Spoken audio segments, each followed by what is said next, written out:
Alikho elishona lingenazo ezalo yamkela ke nazi ezihamba phambili. Isilo sibe nomhlangano nabakakhongolose. IDA imashele umasipala umsunduzi. Indida ngotholakale enqunyiwe. Izindaba ze1KZNTV uzifundelwa usiyabonga wakadumane nabezulu elidume esandlwane siyakhuleka. Ngemva kokuba ke isilo samabandla umisuzulu kwaZwelithini sizwakalisa ungenami ngobudlelwane esinabo nehhovisi likaNdunankulu kwaZulu-Natal eqaleni kwaleli isonto ngokusebenza ke kwehhovisi laso iqembu elibusayo le-ANC kulesifundazwe selisukumele phezulu ukulungisa lolu daba. Ubuholi ke bukazwelonke balenhlangano namuhla bambe umhlangano ophuthumayo nongangezwe lakhe. Unobhala waleli qembu ufikile embalula nobuholi balesifundazwe babe yingxenye ke yalomhlangano. Sothiwe ngamaguqa ayishumi isilo samabandla umisuzulu kaZwelithini njengoba ebezokuthiwa ubuholi be-ANC kuzwelonke buhambisana nobuholi besifundazwe kwaZulu-Natal. Kuzokhumbuleka ukuthi ke lokhu kwenzeka nje isilo samabandla sisanda kudalula ukuba kaseneme ngobudlelwane esinabo nehhovisi likaNdunankulu. Kanti ke ngemuva komhlangano oyimfihlo isilo esibe nawo nonobhala jikelele we-ANC ufikile embalula. Umbalula utshela bezindaba ukuthi bakubone kunesidingo ukuzokotha isilo ngaphambi kokuba bezohlangana nobuholi be-ANC kwaZulu-Natal. We're embarking on outreach programs which include meeting with the chiefs and the king. And what we have done here today as part of that visit is to do a courtesy visit to the king, which we are very much appreciating as the African National Congress, because in terms of our way of doing things as the ANC, we thought that in different regions across this province, we'll be meeting with the chiefs, Nenduna, and we then had to make a turn to do a courtesy visit to the king. Ngesizulu kuthiwa besizowotha isilo, ngesixhosa besizokhahlela ikumkani. Now, as part of the tradition, simisa ke ngenkomo ezilishumi amaguga alishumi xa uzobona ikumkani. Anizuzibona apha kaloku nizazibona esigodlweni apho ikumkani iqhamuka khona. Umbalula uthi ke ukuza kubuholi bukazwelonke kwaZulu-Natal kuyingxenye yezinhlelo zobuholi obusha be-ANC kuzwelonke nokuyilapho ke buhambela khona zonke izifundazwe. Our coming to the province is a routine work of the new leadership of engagement with the structures across the country. We don't have to wait for the day of the election. But our intentions here are not to come and dissolve the PEC or judge upon the PEC. Where the PEC have got shortfalls, we will address those and then strengthen them, because that's what is important. Kanti ke usihlalo we-ANC kwaZulu-Natal uSiboniso Duma uthi bakuthakasele beyisifundazwe ukuba khona kubuholi obuphezulu kanjalo nokuthiwa kongangezwe lakhe. We are glad that the ANC is here and they are going to complement and enhance what has been achieved as the level of the province of KwaZulu-Natal. And we are very happy that the National Working Committee, the highest decision-making body, will be here and just understand, juxtapose that they also wear the caps of being government. They'll also excruciate what is currently happening on the ground and will see. And we are glad that the SG in their wisdom as the collective there to meet in Ndlulamiti, Isilo, umisizulu kaZwelithini, and we are glad ukuthi bakwazile namhlanje ukuthi bazokotha isilo. Ezindabeni ze1KZNTV kube kumqondisi Miyeni eBhalito. Iqembu iDemocratic Alliance limashele kumasipala umsunduzi Mgungundlovu maphakathi nalesifundazwe likhala ke ngohlelo olusha lokukhokhwa kwezinsiza zikamasipala olubizwa ke ngama-rates. Laba bathe bafuna limiswe lolu hlelo liqalwe kabusha. Bathe babona engathi ayilandelwanga imiqathango efanele ngesikhathi limenyezelwa. Okunye kabakubalulile ukuthi bafuna umasipala uhambeleke imiphakathi ukuze uzozwe uvo lwawo. Le mashiki ibisuka eDells Park ilibangise emahhovisi akwamasipala. IDA kwaZulu-Natal imashele uhlelo olusha lomasipala umsunduzi lokukoleka imali yezinsiza ezibizwa ngama-rates. Laba bathi lolu hlelo luzotholisa kanzima abahlali balo masipala. So double billing means that the municipality is trying to transition to a dual billing system, one on the 15th of the month and one on the 30th. However, in the transition phase, the initial month will require residents to pay 2 bills within a 45-day cycle. Now, most of the residents of Umsunduzi are already suffering due to the massive economic crisis we are facing in this country. A lot of people are pensioners, a lot of members of this community are indigents. They cannot afford this additional charge that they have to pay within 45 days. Uwinkla uthe umsunduzi awulandelanga imigudu efanele ngesikhathi wethula lolu hlelo. This matter was brought before EXCO. It was just brought as a general item on the agenda. It was then a decision that this would be brought rigorously before council and there would be far more consultation and public participation because there needs to be a process that's followed. The municipality then decided to go full steam ahead without the buy-in of any of the councillors, without the buy-in of the community, and now they're trying to backtrack and say that the councillors and the community were on board, when it's very clear they have not followed a proper process and they have not conducted consultation, and that is one of their mandates as a municipality. Kanti isikhulu esiphezulu kulo masipala uLulamile Mapholoba uthe lolu hlelo luzosiza izakhamizi wathi vele ushintsha liqala lube nzima kodwa kuhambe lijwayeleke. Sithathe isinqumo sokuthi ngenxa yezikhalo ezivela kubahlali nabamabhizinisi nakuhulumeni ngokwezitatimende esiyikhiphayo inyanga nenyanga kanye nomsebenzi omningi ekufuneka siwenze uma kuphela inyanga. Sase sithatha isinqumo njengomkhandlu ukuthi asiwehlule ama-statement awabahlali siwakhiphe ngomhla ka-15 inyanga nenyanga, owakahulumeni kanye nosomabhizinisi siqhubeke sikhiphe uma kuphela inyanga. Lokhu kuwusizo kakhulu kubahlali, kuwusizo kakhulu ngoba uzothola istatement sakho early, ube nesikhathi futhi esanele sokwazi ukuyibuka ibill nokwazi ukuthi uyokhokha kumkhandlu. Ushintsho umsakazi, ushintsho noshintsho luba nezinkinga zalo. Nakuphi ngisho emsebenzini kukhona abazofuna ukuhlala kuleso simo besinjalo. Ushintsho sizotholana nje njengoba sihamba indlela. Sizotholana msakazi ngoba njengoba sikhuluma nani nabezindaba sisemaphepheni, sikwi-social media, siyakhipha usuku nosuku istatement, siyacacisa. Kodwa ngiyakutshela msakazi kodwa kuphela inyanga yesithathu sobe sizwene sobe sihamba nje sicula iculo elilodwa. uMapholoba wamukele uhlu lwezikhalazo ze-DA ezindabeni ze-1KZNTV ngu-Ayanda Dube ngisemgungundlovu. Usaditekile umphakathi wasetholakele eDumbe enhla nelikaMthaniya kulandela ke isigameko sowesilisa otholakala endlini egcekeni lakubo enqunywe uqhoqhoqho. Ngokusho komphakathi ke bathi amalunga lomndeni afice leli ibhungu lilodwa endlini eselishonile futhi liphethe nommese esandleni nokwenza ke kube nendida yokuthi ke ingakube lizinqume kanjani. Ukwenzeka kwalesi sigameko kushiya umphakathi uhlokene phakathi njengoba kukhona abangakholwa ngendlela abathi senzeke ngaso. Ngokuchaza kakhansela uthi umndeni ubatshela ukuthi umfana bamfica endlini esesigwaze emqaleni washona. Kunomndeni lo wakwaNkosi lapho kwaNdlangamandla, kunobhuti wakhona obuye eThekwini ngolesine oledlule, wafika lapha wahlala uLesihlanu ngesabatha babe nokunothisa into ezithile azenza ukuthi ngazi ukuthi kukhona uphazamiseko khona ekhanda. So ngemva kwamabhola lawa elalidlala iSoweto Derby ube sebona ukuthi ngcono athatha umphefumulo wakhe ngalendlela engaqondakali nathi singakholelwa kuyona ukuthi ubuye wayigwaza wayilimaza waseyashona. Ngokwehistory yakhona ikhona into ethi loyamndeni unakho uhanjelwa ngabantu ngokuthi beyilimaze bona, kungabonakala ukuthi iyona yipi indlela abahamba ngayo ngoba ayikholakala indlela yakhona. Nomunye wabefore bathi naye wabuye eThekwini kwenzeka into efana nayo, kodwa yena angiqondi noma wagcine ezikhungile, kodwa naye wayikwaba ukuthi uhamba kwakhe emhlabeni nguyena oyibulalayo. Ngesikhathi ithimba lihambele lomndeni lifica omakhelwane baveza ukuthi owayekhona kwenzeka lesi sigameko usaphuthuma emakhazeni ukuyolungisa okuthize ukuthinta isidumbu.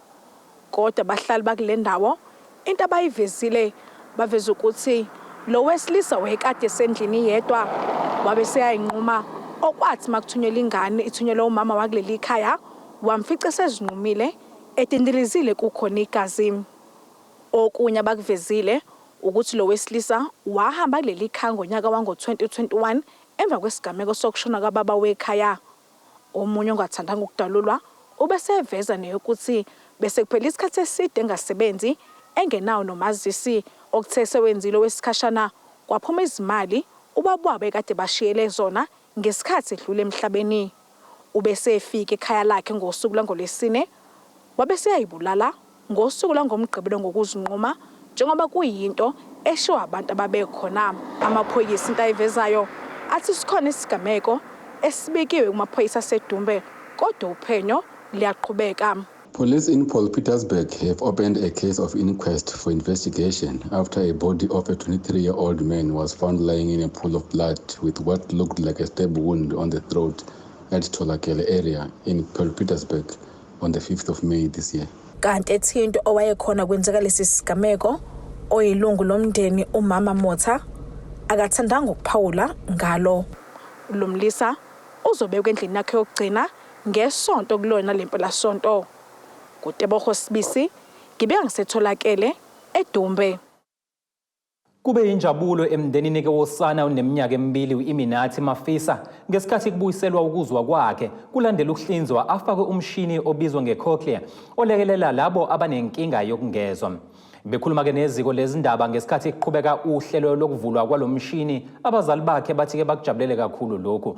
Kanti ke lo sana kanye nowesilisa oneminyaka engama-43 babe ngaboqala ke ukufakelwa lobuchwepheshe okwenziwe ngempumelelo esibhedlela ke inkosi Albert Luthuli eThekwini. Bagajwe yinjabulo abazali bosana oluneminyaka emibili ngesikhathi kuqaliswa ukusebenza komshini wobuchwepheshe ozolilekelela ukuba likwazi ukuzwa. Makwenzeka le elahlekelwa ukuzwa ngoba wazala ezwa kwaba into eyasithikazisa kakhulu as umntwana wethu wokuqala. So kwakukhona nje ukuthi yebo kona kuyashiya ukuthi uyosizakala kungekho lokho ukukhola okuthile ukukhona okuncane ngaphakathi kodwa makulokuqhutsheka kwenziwa ama-sessions namanje nje ngihlola ngisho ukukhuluma ngenxa yenjabulo enginayo. Ngithokoze kakhulu ngoba sengiyazi ukuthi future yakhe izoba bright. She's the one obesifundisa endlini how to communicate with her. Mayifuna into uyozosifundisa ukuthi uyobesifundisa ube-initiator into like mayifuna ukudla uzosikhombisa mayifuna into like masimnikeza something that is very nice we're so shocked wabrusha lana esifubeni and she smiled then sase siyabona ukuthi usitshela ukuthi lento esimnike yona is very nice. So ilento engibukayo ukuthi ngabuka ukuthi she can be anything. Lo mshini ogama lwayo yicochlear ulekelela labo abebekade bezwa kepha ke ngenxa yenkinga ezahlukene bagcina bengasezwa. Phambilini lokhu bekwenziwa ezibhedlela ezizimele kuphela ngenxa yokwesela imali ezibhedlela zikahulumeni ebezingenawo amandla. Bali-10 abasenhlanhleni yokuhlomula ukufakwa lobuchwepheshe kusukela lwethuliwe ngokusemthethweni esifundazweni ngonyaka u-2021 kanti luqhutshwa ke ngokubambisana nesikhungo semfundo ephakeme i-UKZN. Udokotela ongomunye wabenze lokhu uthi ke babhekene nenkinga yabazali abalinde isikhathi eside ngaphambi kokuletha abantwana babo besebancane ukuba ke bathole lolu sizo. Inkinga esibhekene nayo ukuthi asinayo iprogram ezivumelayo ukuthi abantwana sibabheke besazelwe. Abantwana bagcina befike kuthina after 2 years. So leyo nto yenza ukuthi kube nzima futhi ukuthi noma ikhona ioption yama-cochlear implants asikwazi ukuthi sibafake basizakale ngendlela esifisa ukuthi basizakale ngayo. Umntwana ongezwe endlebeni ezelwe engezwe endlebeni akakwazi ukukhuluma. So mengakwazi ukukhuluma sidinga ukuthi simfake i-cochlear implant ezokwazi ukuthi imnikeze ukuthi akwazi ukuthi ezwe umsindo akwazi ukuthi alalele abantu mebekhuluma. So yona ndlela abantwana bafunda ngayo ukukhuluma leyo. Ungqongqoshe womnyango wezempilo esifundazweni uthi ke bekubaphatha kabi ukwazi ukuthi ke yilabo abadla izambane likapondo kuphela abasethubeni lokuphinde babuyelwe ukuzwa kwabo kanti sebethole inqoba yezicelo yabafisa ukuhlomula kulolu hlelo. Siyabona manje ukuthi i-waiting list yethu isiyakhula isiyinde kakhulu.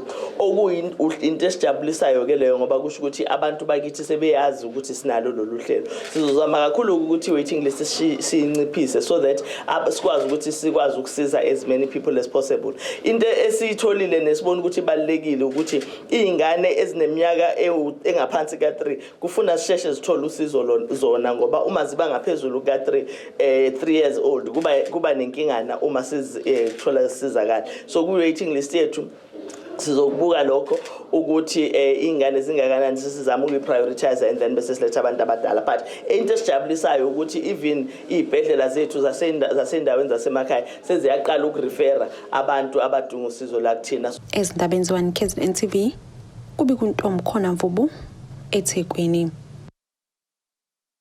Ake sihlabe ikhefu sihlangabeze masibuye ezitolo.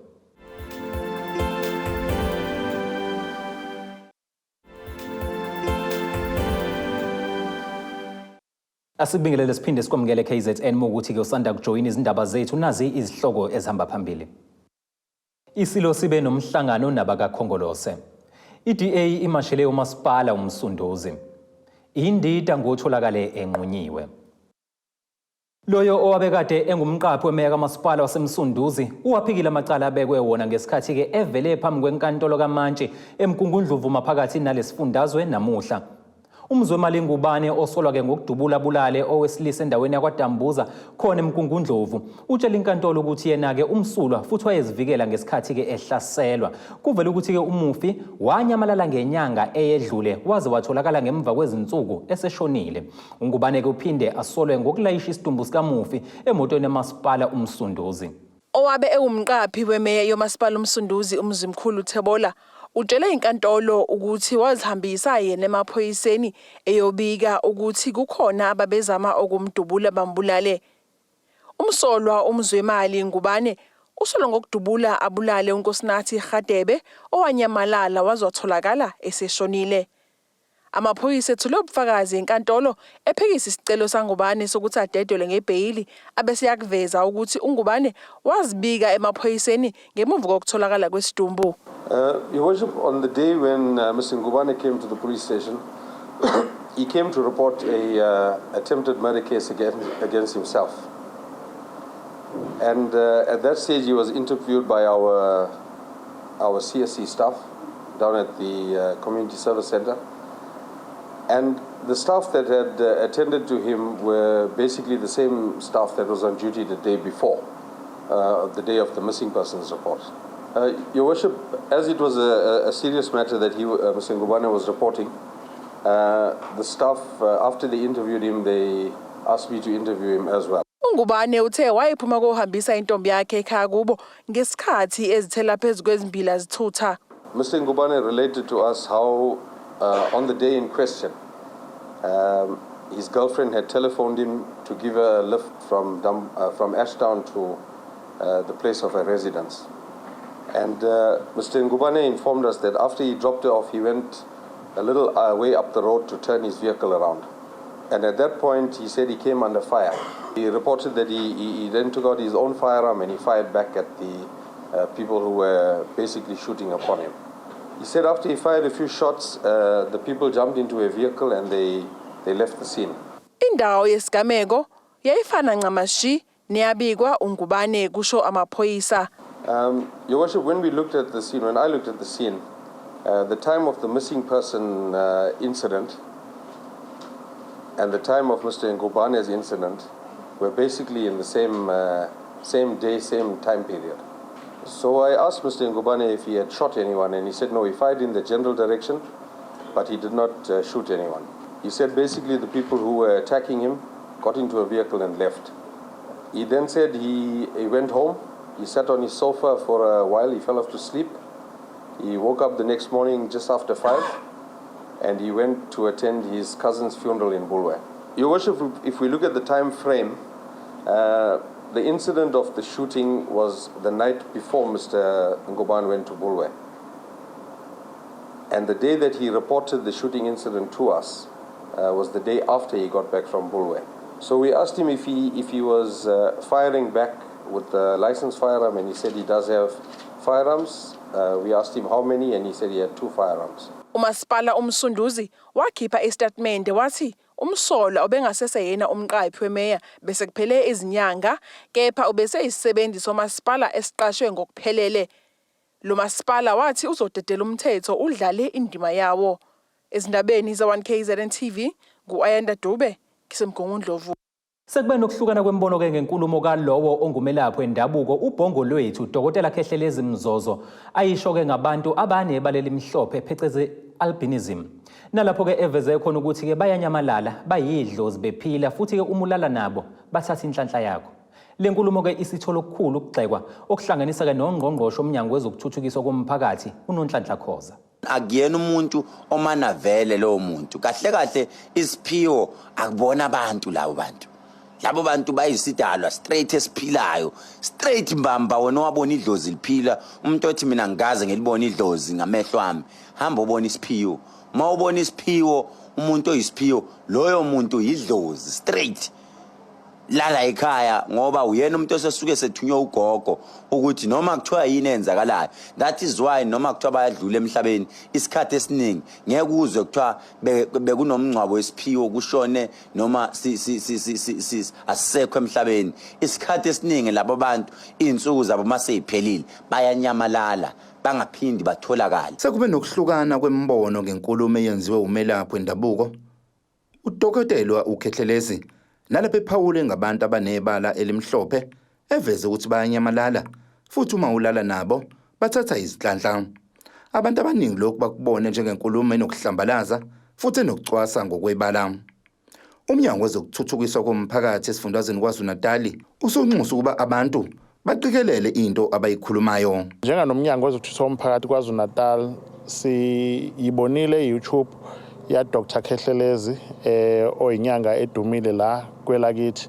Kodwa sabe sesiyabona ukuthi indlela akhuluma ngayo mayechaza izinto kuyona kunokuthunaza umphakathi. Ingakho ke uNgqongqoshe wethuso umphakathi esifundazweni sakithi KwaZulu-Natal uMam Nomhlangano Khoza wanxusa umphakathi wakithi ukuthi awuzixwaye izinto ozilalelayo noma ozizwayo ezikhulunywa ngabanye abantu ikakhulukazi amagama afana nokuthunaza abantu laba abanebala elimhlophe. Okhulumela lo mnyango uphinde wanxusa ubumphakathi makube yiwo oqinisekisayo ukuthi uyabavikela labantu abanebala elimhlophe ngoba bayafana nabo. Sinxuse nanokuthi nazo inyanga noma belaphi bendabuko akube ukuthi mabekhuluma ngezinto bakhuluma ngezinto abaziqinisekisayo futhi nezi-approvayo i-research kungabe ukuthi umuntu ukhuluma ngento nje eyinzwabethi. Omunye obelaphi bendabuko odumile kulesifundazwe uSolwazi Thulani Trisekeni Kwanyana uzwakalisa ukudumala naye ngenkulumo eyenziwe uzwa kwabo wasezwakalisa kumphakathi ukuba ubasikelele futhi ubavikele abantu abanebala elimhlophe. Ukuthi bafowethu asibazi ukuthi abafowethu sikwazi futhi ukuthi sibavikele kakhulu ungabona umuntu webala elimhlophe nakubusa umbone ehlukunyezwa umuntu uthule nje ngisho edrobheni fanele sikwazi ukuthi siba protect izingane zakithi kuphela kubona kusho ukuthi kwashintsha nje ukuthi bebe bemhlophe kuphela. Abantu abaningi bashiya imbono yabo ehlukene ezinkundleni zokuxhumana begxeka lo melaphi wendabuko. Ezindabeni ze1KZNTV kubika uThabani Maphumulo eRichards Bay. Sekuzoba kumlando ukuthi abantu basemsinga maphakathi nelikaMthaniya bahamba amabanga amade uma befuna kuya emadolobheni befuna ukwenza ke izincwadi zokushayela nokunye nje okumayelana nezokuthutha. Lokhu ke kulandela ukuvulwa kwamahhovisi ke ezokuthutha akwe ngaphansi ka Ward 5 kulo masipala. Uphilisiwe Sibisi oyisikhulu eminyangweni wezokuthutha eMsinga uthi lokhu ke kuyabathokozisa njengoba ke kwethula ke nomthwalo nje kubashayeli bezimoto. Ubuholi bamasipala uMsinga bethula amahhovisi ezokuthutha akhiwe ngaphansi ka Ward 5 kulo masipala. Umeya uFelinkosi Sikhakhane uthi bajabule kakhulu kuba bavule lamahhovisi azolekelela abantu kulo masipala. Sisemsinga lapha sijabule kakhulu ukuba sivule ama-ofisi lawa asilekelelayo ukuba imoto zethu siyithelele khona njengeminye imikhandlo siyasibona ikwenza nayo.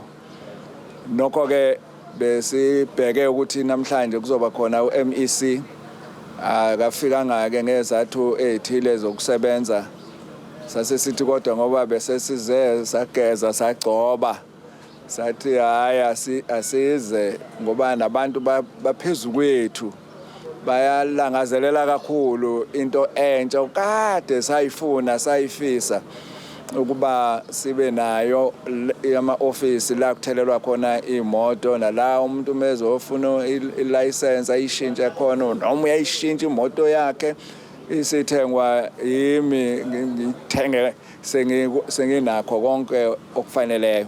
Oyisikhulu eminyangweni wezokuthutha eMsinga uPhilisiwe Sibisi uthi babonga ubuholi balomasipala ngokubavulela lamahhovisi. Ngizothanda ukubonga namhlanje ubuholi baseMsinga municipality ukuthi thina njengo department waka traffic eMsinga besihloniphe bezivulele lama services akaMothola esensini. Uphinde wazisa umphakathi waseMsinga ukuba usungakhululeka uma befisa ukulungisa izincwadi zabo zokushayela kanye nokuthelela izimoto zabo. Sukela manje emphakathi waseMsinga siyanazisa ukuthi lapha eMsinga sesinawo amahhovisi asebenzayo ngokugcwele ukuthelela izimoto. Kungabe ufuna ukushintsha imoto yakho i-ownership noma ngabe uzoyithelela usukhululekile ukuthi uzivakashele la emahhovisini yethu uzokwenza lokho. Maningi namanye ama-service esithembisayo ngokwethemba ubuholi baseMsinga ukuthi azolandela enziwe futhi. Siyabonga kakhulu. Umbomo uveza ukuthi kade umphakathi wawusilangazelela le ndawo kanti basalinda ungqongqoshe wezokuthutha ukuba bakhulule ngokugcwele ukusebenzisa le ndawo. Nokho sisalindileke ukuthi uyofika uMEC asinikeze isitifiketi sokuba sikhululeke kahle. Okwamanje senzela nje ukuthi akube kuqala kusetshenzwa kungahlali ngoba phela asenzele lama office kube umhlobiso nje. Senzele ukuba abantu baseMsinga basizakale nathi futhi sisizakale ngoba kukhona okuzongena kuma-coffers ethu njengomasipala. Ezindabeni ze1KZNTV kubika uThobekadladla ngiseMsinga. Ake siphinde siphefumule futhi sihlangabezena kanjani.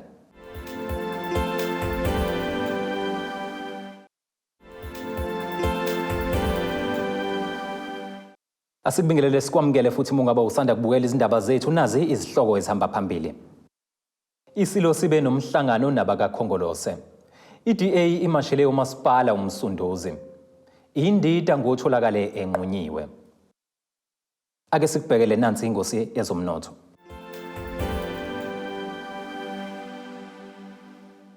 Irandi lakuleli li-19.36 maliqhathaniswa nedola laseMelika libe u-24.25 maliqhathaniswa nopondo waseBrithani libe u-21.15 maliqhathaniswa ne-euro lase-Europe. Igolide lona lingu-$2,008.85 i-ounce kuthi uwoyela ongahluziwe ubu-$74.98 umphongolo. Ake sikubhekele isibikezelo sezulu.